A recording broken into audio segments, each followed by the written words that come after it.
वजीर मेहनत और अफरादी कुव्वत सिंध शाहिद थेहम ने Sindh employees social security institution SESSI की पाक कॉलोनी डिस्पेंसरी की नई मरम्मत शुदा इमारत का इफ्तिताह कर दिया। तकरीब में commissioner SESSI Miandad Rahujo, vice commissioner Sikandar Baloch, medical adviser doctor Kamran Awan, SESSI के डॉक्टर्स और दीगर अफसरान ने शिरकत की। वजीर मेहनत ने कहा कि मजदूरों को जदीद और मेयारी तिब्बी सहूलियात फराहम करना हुकूमत सिंध की अव्वलीन तरजीह है। बिलावल भुट्टो जरदारी के विजन के मुताबिक मजीद तिब्बी मराकिज को अपग्रेड किया जा रहा है।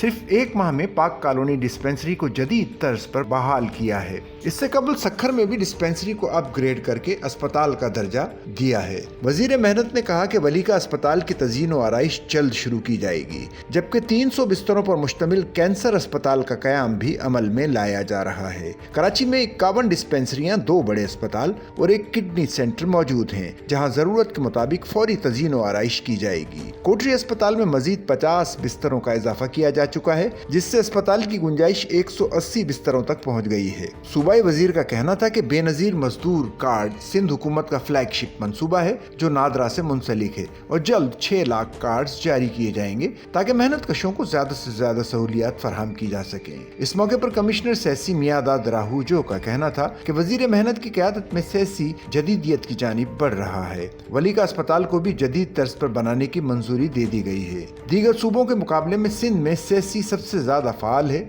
जहां जदीद तिब्बी मराकिज कायम किए जा रहे हैं। तमाम इलाज मुआलजे की सहूलियात को अपने अस्पतालों में यकीनी बनाया जा रहा है ताकि मजदूरों को निजी अस्पतालों से बेहतर सहूलतें फराहम की जा सकें।